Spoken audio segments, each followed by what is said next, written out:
అందరూ ఎలా ఉన్నారండి? అందరూ బాగుంటారని మనస్ఫూర్తిగా కోరుకుంటున్నాను. ఈ 2025లో శ్రావణ మాసం అనేది మనకి ఎప్పుడు ప్రారంభమయ్యింది, ఎప్పుడు ముగిసింది, అలానే మనం వరలక్ష్మి వ్రతాన్ని ఏ రోజు జరుపుకోవాలి, ఈ వరలక్ష్మి వ్రతం రోజు పూజ ఎలా చేసుకోవాలి, అలానే తోరాన్ని ఎలా సిద్ధం చేసుకోవాలి, ఏ ఏ నైవేద్యాలు చేయాలో ఆల్రెడీ మన ఛానల్లో వీడియోస్ అన్నీ అప్లోడ్ చేశానండి. తప్పకుండా మన ఛానల్లోకి వెళ్ళి వీడియోస్ అన్నీ ఒకసారి చెక్ చేయండి. మనకి ఈ 2025లో శ్రావణ మాసం అనేది ఎప్పుడు ప్రారంభమైందంటే జూలై 25 శుక్రవారం రోజుతో ప్రారంభమైందండి.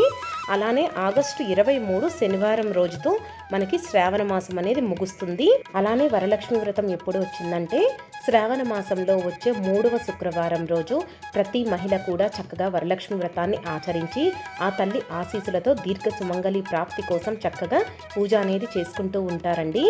ఆగస్టు 8వ తారీఖు మనకి 3వ శ్రావణ శుక్రవారం కాబట్టి ఆగస్టు 8వ తారీఖు శుక్రవారం రోజు చక్కగా వరలక్ష్మి వ్రతాన్ని ఆచరించుకోవచ్చండి.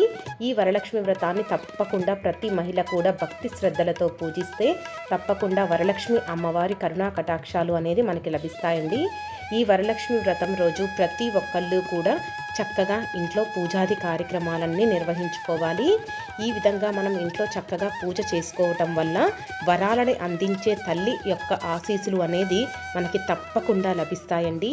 నేనైతే వీడియోస్ అన్నీ ఆల్రెడీ అప్లోడ్ చేశానండి. ఒక్కసారి చెక్ చేయండి. వీడియోస్ అన్నీ కూడా మీకు చాలా క్లారిటీగా ఉంటాయండి.